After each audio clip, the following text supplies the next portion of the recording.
Êxodo capítulo 3, verso 1. Nós leremos 3 passagens. E apacentava Moisés o rebanho de Jetro, seu sogro, sacerdote em Midian. E levou o rebanho atrás do deserto e veio ao monte de Deus, a Horebe. E apareceu-lhe o anjo do Senhor em uma chama de fogo, no meio de uma sarça. E olhou, e eis que a sarça ardia no fogo, e a sarça não se consumia. E Moisés disse: agora me virarei para lá e verei esta grande visão, porque a sarça não se queima. E vendo o Senhor que se virava para lá a ver, bradou Deus a ele do meio da sarça e disse: Moisés, Moisés. E ele disse: eis-me aqui.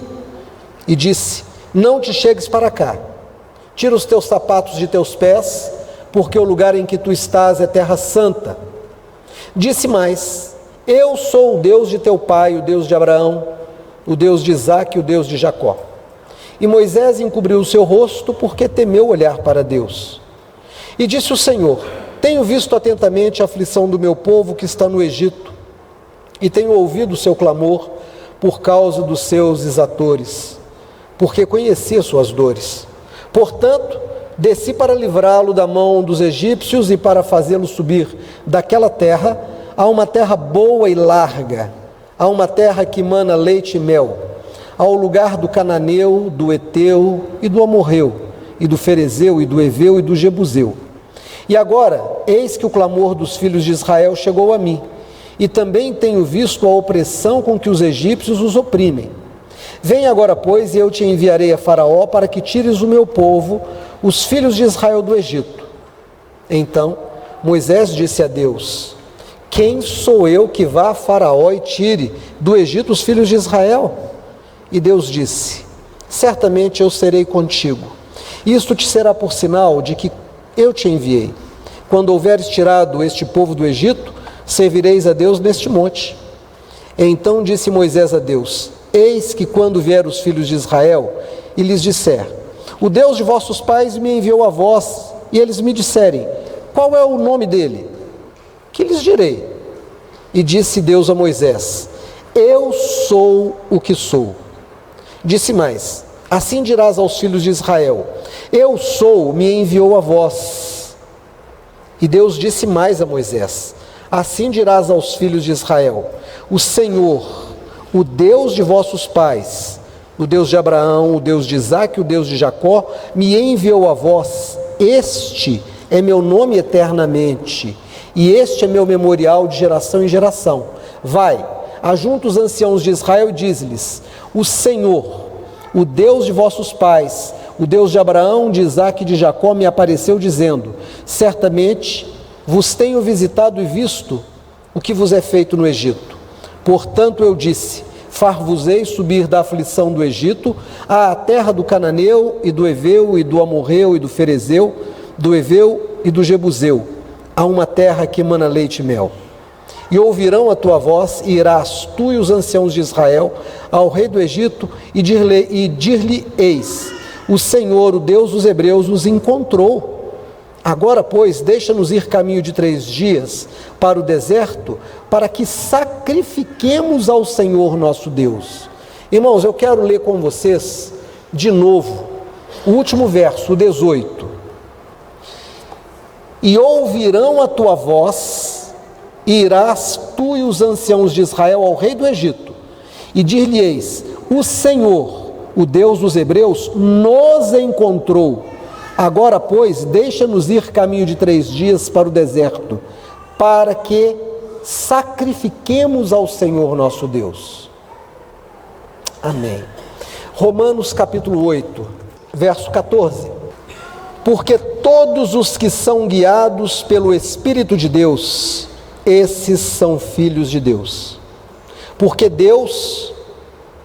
não recebestes o espírito de escravidão para outra vez estardes em temor, mas recebestes o espírito de adoção de filhos, pelo qual clamamos: Abba, Pai. E o mesmo Espírito testifica com o nosso espírito que somos filhos de Deus. Verso 15: mas recebestes o espírito de adoção de filhos, pelo qual clamamos: Abba, Pai. Primeira carta de João, capítulo 5, verso 1. Todo aquele que crê que Jesus é o Cristo é nascido de Deus. E todo aquele que ama o que o gerou, também ama o que dele é nascido.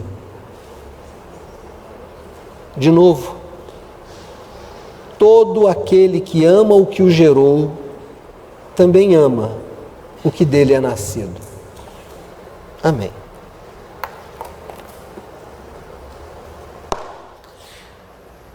O mundo nos dá muitas coisas, coisas boas, coisas que constituem a nossa experiência como seres individuais e coletivos. Nós temos a arte é maravilhosa, a arte fala muito, a arte comunica. Assisti ontem uma série chamada Eu, a Avó e a Boi, escrita por Miguel Falabella. Muito parecido com uma outra série que ele já havia escrito e que havia sido veiculada na Globo. Os personagens bastante parecidos. Enquanto eu assistia, e é um misto de drama e comédia, eu estava analisando os personagens, os dramas colocados, as dores, e eu me encantei com a riqueza da arte, como o cinema brasileiro, como que os nossos autores, como que nós produzimos. A arte é maravilhosa, ela realmente nos constitui, ela nos ajuda a nos construirmos. Terminei de assistir também um filme na semana, um filme chamado Dois Papas, recomendo, muito bom, muito interessante. Há momentos que a gente ri, há momentos que a gente chora, mas é um drama, é um filme muito, muito rico, muito interessante. A arte é maravilhosa, a arte escrita, a pintura, o desenho, o teatro, a dança, é muito interessante. A ciência também nos ajuda muito. A ciência deu um salto tão grande que a mente do homem ainda não conseguiu acompanhar. Nós nos desenvolvemos tanto tecnologicamente que a mente humana ainda demanda muito tempo para que a gente possa absorver e usufruir de tudo que a tecnologia já nos oferece. Basta ver que se você pegar o seu celular, e eu digo sem medo aqui, que nenhum de nós aqui esgota o que o seu celular lhe oferece. Podemos pegar aqui o mais jovem, o mais inteligente, eu tenho certeza que você não esgota os recursos que o seu celular te oferece, nem importa se o seu celular tem 1, 2, 3 ou 4 anos.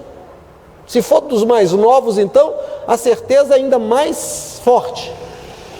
A ciência tem feito coisas incríveis. Nós analisamos nuvens de gás ao redor de asteroides.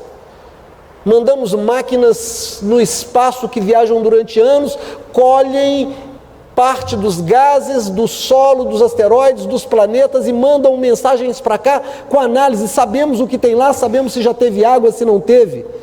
Temos condição hoje de operar o coração de um neném no útero da mãe. A ciência chegou nesse ponto. Médicos podem fazer cirurgia sem estar presente na sala de cirurgia.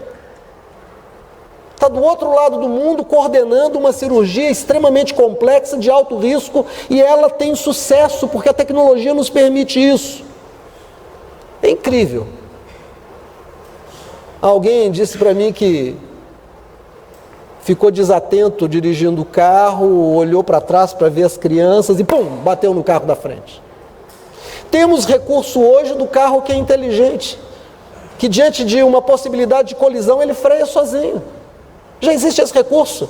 Você está dirigindo aqui, bobeou, antes de bater o carro freia sozinho. O carro percebe se você está saindo da pista, ele faz leitura da faixa e traz o carro de novo. Ciência maravilhosa. Mas temos algo incrível também, temos a filosofia. Filosofia é o pensamento inteligente que busca as razões da existência. E a filosofia também nos oferece tanto. entanto, há um pensador, um médico neurologista, que estudou muito filosofia, que estudou muito de tudo, e o nome dele é Freud, Dr. Freud. Eu acho interessante porque as pessoas o tratam com uma intimidade incrível. Freud disse. Eu não gosto muito disso, eu prefiro chamá-lo de Dr. Freud. O título lhe é muito justo.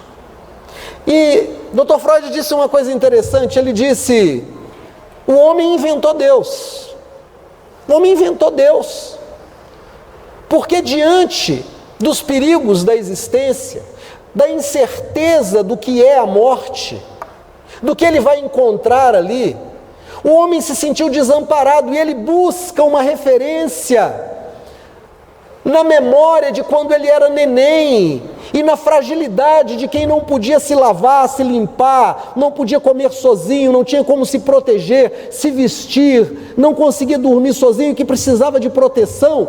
Essa criança de colo, essa criança, esse neném, ele tem no pai, tem na mãe, tem naquela figura cuidadora, a certeza de que vai ser amparado, de que suas necessidades serão supridas, o seu medo vai embora. E a criança, ela percebe ainda cedo que quando esse ser maravilhoso, mãe, pai, desaparece, o medo lhe invade, então essa criança chora. E quando ela chora, a mágica acontece imediatamente. Esse ser magnífico, pai e mãe, aparece e supre. O neném está com sede, ele chora, um peito aparece na boca dele.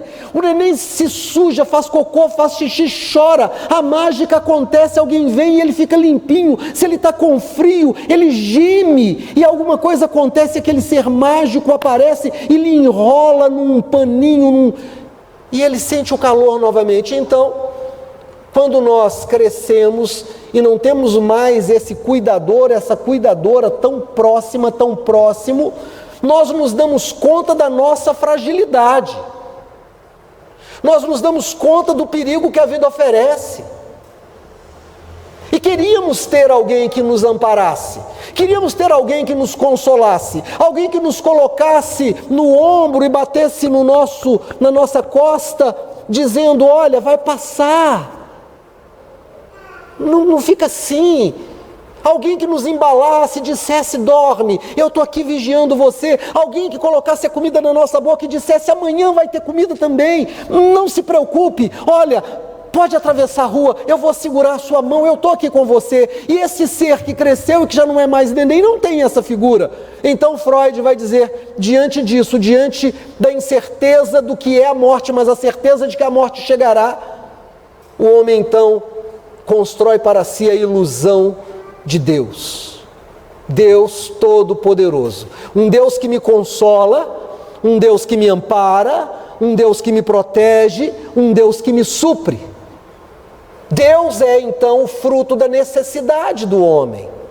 Mas isso, nós estamos falando de um pensamento de um homem que diz: a filosofia, a ciência e a arte vão suprir todas as necessidades do homem moderno. E daqui 100 anos, isso é Freud, Dr. Freud dizendo lá atrás, daqui 100 anos não haverá mais religião. Já se passaram 100 anos e a religião continua. A arte é maravilhosa, mas não consola o homem. A ciência é maravilhosa, mas não tira o nosso medo. A filosofia é tremenda, mas não consegue nos revelar o mistério da morte. E o homem então diz: quem é que vai me amparar? Sabe, irmãos, e aí tem algo que é tremendo. Nós temos uma palavra que pode realmente mudar tudo na nossa vida. É uma palavra que para o português tem 3 letras. P-A-I. Pai. Pai. Mas a ideia de pai não é uma ideia construída pelo medo do homem. O homem do século XX, o homem do século XXI, o homem que Freud disse que 100 anos depois dele não buscaria mais a Deus, esse homem mais do que nunca, ele precisa de uma experiência com Deus. Não é o seu medo projetado que constrói Deus, mas ele é encontrado por esse Deus, ele tem uma experiência com esse Deus, e nós vimos algo incrível no primeiro relatório, na primeira leitura que nós fizemos. Moisés está no alto do monte, Moisés está lá sentado, ou pastoreando, ou andando, eu não sei o que ele fazia, e de repente algo incrível acontece. Um arbusto de tamanho médio, não uma árvore muito grande, não um arbusto pequeno, mas de tamanho médio, pega fogo. O barulho do fogo, a luz do fogo, o calor que emana dele, ele olha para aquilo, mas a árvore continua intacta. A árvore não se consome, não perde a sua cor, não se enruga, não vira cinza. Moisés olha e disse: eu preciso ir lá ver que maravilha é essa. Nesses meus 80 anos eu nunca vi isso. E ele caminha em direção àquele fenômeno, acreditando que era um fenômeno natural, e aí algo sobrenatural acontece, porque uma voz que vem do todo, uma voz que vem do cosmos, uma voz que vem do seu entorno, diz: Moisés, Moisés, uma voz que lhe conhece, uma voz que lhe chama pelo nome, uma voz que lhe individualiza, que no meio de todos do mundo fala o nome dele. Diz: tira a sandália do seu pé. Você começa a caminhar em direção de algo que esteve oculto durante muitos séculos e que vai ser revelado agora a você. Você vai ter uma experiência que os homens desejam ter, mas não podem conseguir pelos seus próprios esforços. Nem a ciência, nem a arte, nem a filosofia podem produzir o que você está começando a experimentar agora. Então, tira os seus sapatos e seja humilde, porque você vai receber de graça. Não é algo que você está fazendo acontecer, é algo que está acontecendo para você. Por isso eu te chamo pelo seu nome. Moisés chega e ele ouve algo ainda mais extraordinário. Ele disse: olha, eu sou o Deus de teu pai, eu sou o Deus de Abraão, de Isaque e de Jacó. E eu quero que você volte ao Egito, eu quero que você desça e diga àquele povo: o Deus de nossos pais, de Abraão, Isaque e Jacó, me encontrou e me mandou vir até vocês dizendo: tenho visto o seu sofrimento, tenho ouvido o seu choro, tenho testemunhado as suas lágrimas e desci para libertá-los da mão opressora do egípcio. Vão a Faraó e diz Moisés, e digam os anciãos ao Faraó: o Deus de nossos pais nos encontrou. E ele diz: solta o meu povo para que ele vá ao deserto me sacrificar. Irmãos, coisa tremenda. Moisés havia desistido da vida. O povo de Israel durante 430 anos esteve no Egito, e a maior parte deles, a grande maior parte, como escravo. Já não tinham mais esperança nenhuma, não havia quem lhes pudesse mudar a vida. A mão opressora estava sobre eles há muito século. O aparelho opressor escravagista era muito bem instalado. Não havia brecha na segurança, era impossível mudar a vida daquele povo. Moisés tinha 80 anos, um homem com 80 anos está com o pé na cova. Um homem com 80 anos sabe que ele não pode pensar em projetos de médio e longo prazo. Nada contra quem tem 80, 90, mas é a pura verdade. Eu tenho 59 anos e tenho a plena convicção de que eu não tenho muitos anos pela frente. Obviedade, é só ver a média de vida do homem brasileiro: 73 anos. Do brasileiro, homem e mulher, 75 anos. Se eu me mantiver na média, 73 para 59, eu tenho 14 anos. Se mantiver a média. Irmão Antônio tem 85 anos. Glória a Deus por isso, mas não pode fazer um projeto para daqui 20 anos, daqui 30 anos, daqui 50 anos. Quem pode fazer um projeto para daqui 50 anos? Talvez a Quênia. Talvez essa moça bonita que está sentada ali tem quantos anos? 18? 19? Ela sim pode comprar um plano de previdência para resgatar daqui 40 anos. Com 19 anos ela faz a conta: eu vou ter 59 anos e eu vou resgatar o meu plano. Mas se eu fizer um plano de 40 anos, é muito provável que quem vai receber esse dinheiro vai ser o Mateus e a Amanda, muito provavelmente. Moisés já não tinha mais bala na agulha, não tinha mais cartucho para queimar. E Deus aparece para ele e lhe dá um projeto de vida, um projeto que vai mudar a história de um povo. Mas não foi Moisés que encontrou a Deus, foi Deus que encontrou Moisés. Dr. Freud erra quando ele diz: o homem constrói um Deus Pai, porque tem medo. Não, Moisés, não, Dr. Freud. Foi Deus que encontrou o homem quando o homem estava em dificuldade. Nós fomos para um texto em Romanos que diz que o Espírito Santo de Deus testifica com o nosso coração que nós somos filhos de Deus, pelo que nós clamamos, Abba. A palavra Abba no grego significa pai. Nós só conseguimos olhar para esse ser invisível, mas que muda a vida da gente. Esse ser que fala sem que haja som nos nossos ouvidos. Esse ser que toca na gente sem ter mão. Esse ser que supre a nossa necessidade sem ter dinheiro. Porque o Espírito dele testifica no nosso coração, testemunha no nosso coração, dá provas à nossa mente, dá provas experienciais à nossa mente de que nós somos filhos de Deus.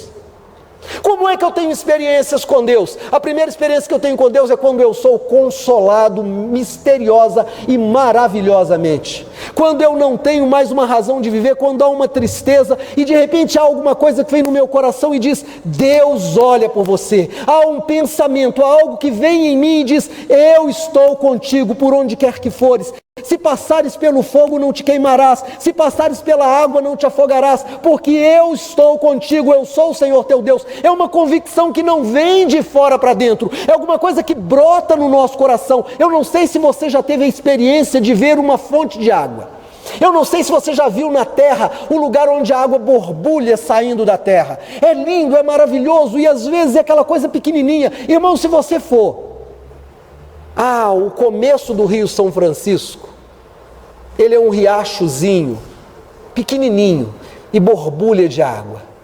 Quando você está entristecido, quando você não tem uma razão para viver, quando você diz: está difícil, eu não quero mais a vida, eu não sei para que eu sirvo, o que vai ser de mim? E de repente dentro de você começa a borbulhar alguma coisa e diz para você: tem culto hoje. E você coloca uma música, e de repente aquela música você não colocou, você passou na porta de alguém, você estava dentro de um Uber, de um táxi, e o cara colocou a música, e a música começa a falar o seu coração, e de repente você pega um livro, ou alguém te dá um folheto, ou algum colega chega para você, põe a mão no teu ombro e te dá uma palavra, e Deus usa aquela pessoa poderosamente. Me lembro quando eu tive uma das minhas primeiras experiências com as fontes de Deus. Devia ter meus 14 anos de idade. Tinha um amigo que eu via com mais frequência, eu ainda o tenho como amigo, mas não o vejo mais com a frequência que eu gostaria. Chama-se Valdemir, irmão do antigo goleiro do Atlético, João Leite. Estudamos juntos, eu e Valdemir. E uma vez eu fui à casa dele fazer um trabalho, e a irmã dele, a Rita, e a irmã dele, a Ângela, já eram convertidas. Não sei se o João já era convertido. Mas eu estava saindo da casa dele, já tinha passado o portão, estava na rua, e um amigo das meninas, da Ângela e da Rita, da igreja, estava chegando. E o Valdemir, que a gente chamava naquela época de Dé, era o apelido dele, o Dé tinha me dado um folheto. E eu saí da casa dele lendo aquele folheto. Observe que eu não era convertido. Eu fui fazer um trabalho de escola, mas ele me deu um folheto, e eu saí lendo, e esse rapaz passou por mim, e ele viu que eu estava lendo um folheto evangélico.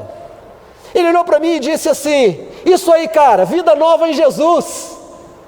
Irmãos, eu tenho 59 anos, naquela época eu tinha 14, eu me lembro, eu ouço a voz dele falando, isso aí, cara, vida nova em Jesus. Essa expressão, essa frase, foram bolhas de vida. O Espírito Santo me encontrou naquela hora e aquilo começou a fervilhar. Não foi a minha mente que foi até a arte, não foi a minha mente que foi a ciência, não foi a minha mente que foi a filosofia, foi o próprio Deus que me encontrou. E ele pega algo tão simples como uma expressão, é isso aí, cara, Jesus Cristo é vida nova em Cristo, vida nova em Jesus, e isso vira alguma coisa que começa a borbulhar dentro de mim, e começa a mudar minha vida. E o Rio São Francisco não é Rio São Francisco, às vezes quando você olha, ele é apenas uma fonte a jorrar.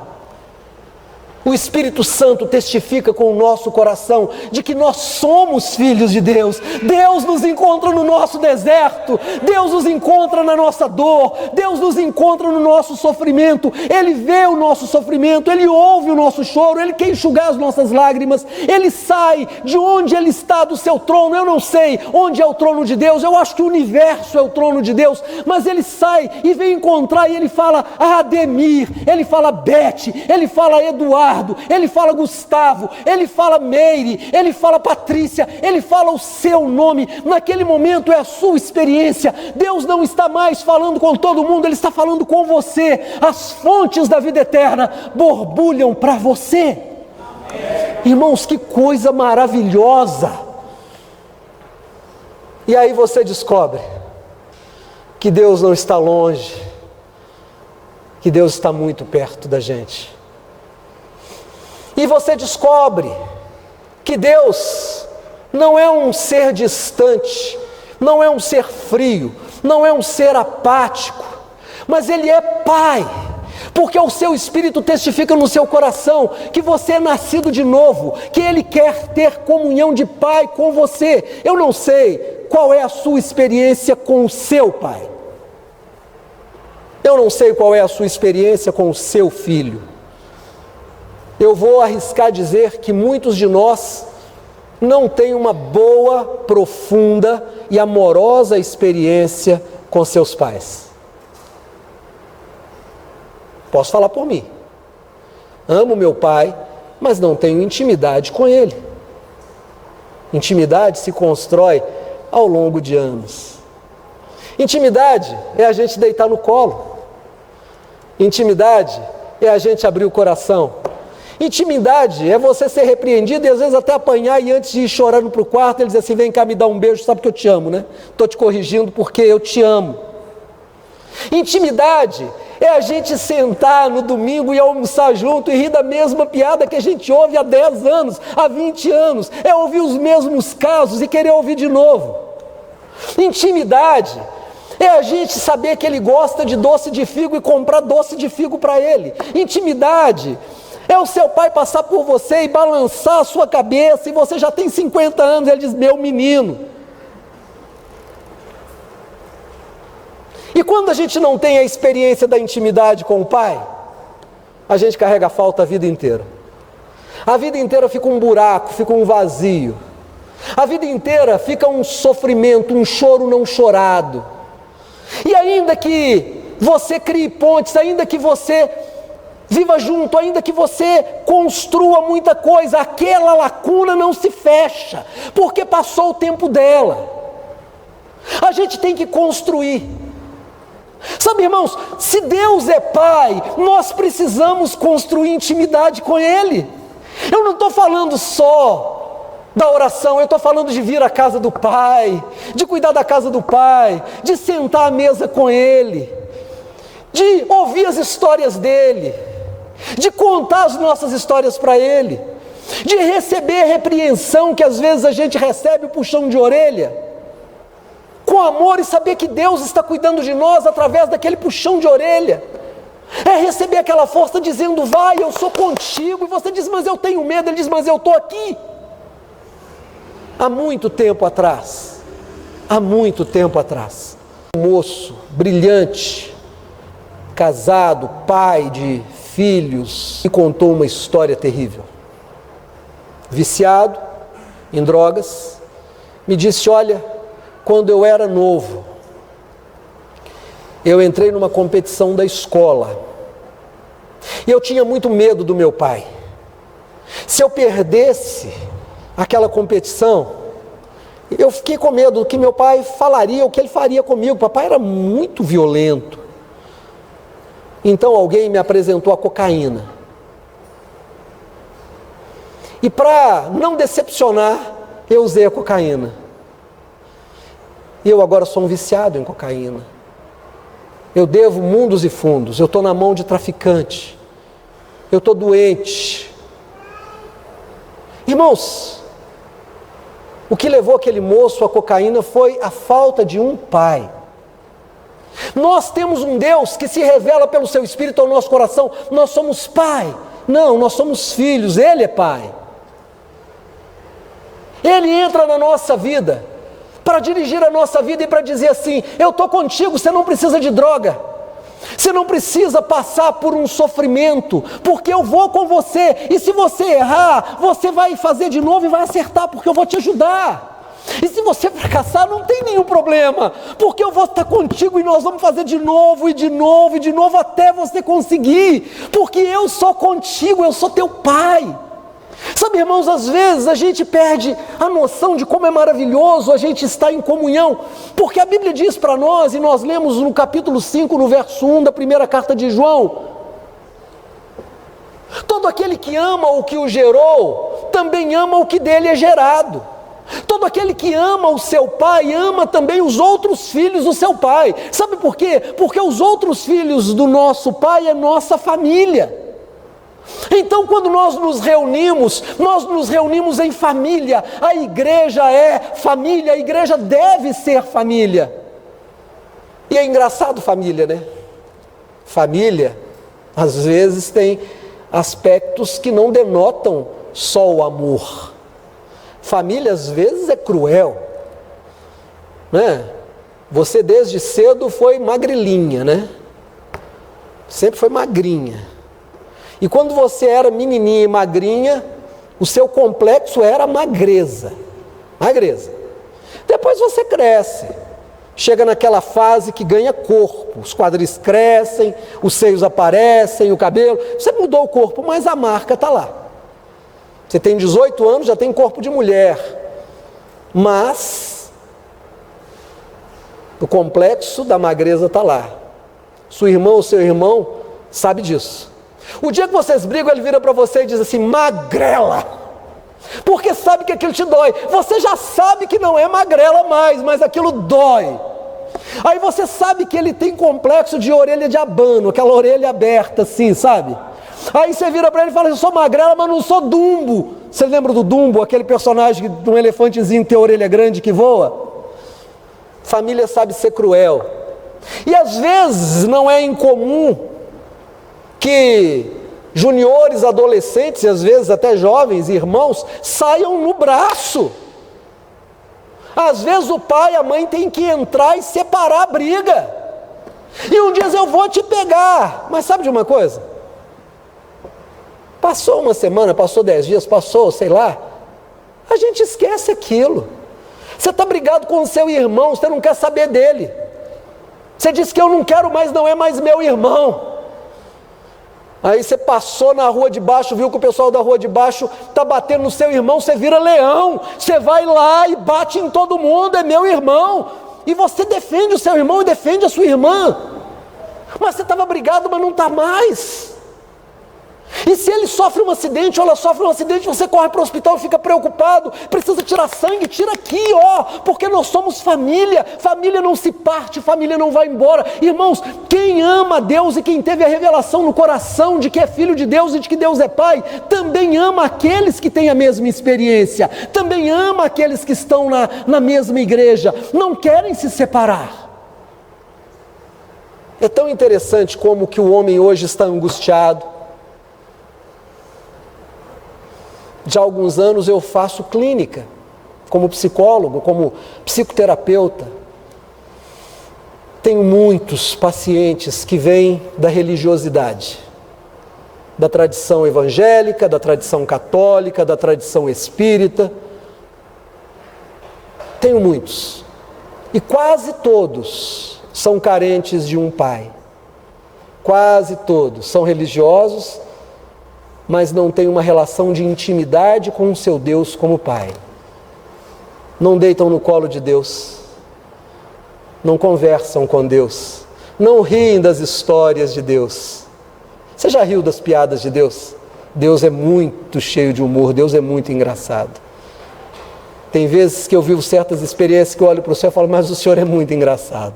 E eu morro de rir porque eu vejo as piadas factuais, as coisas acontecendo, eu digo, o Senhor tem um senso de humor incrível. Sabe por que as pessoas estão indo para os psiquiatras e recebendo receitas e gastando rios de dinheiro? Porque não tem Pai. Vão na igreja, mas não têm uma experiência com o Espírito Santo. Sabe por que as pessoas no menor problema vão embora? Porque não tem Pai, não tem uma experiência. Porque aquele que ama o que o gerou, também ama o que dele é gerado.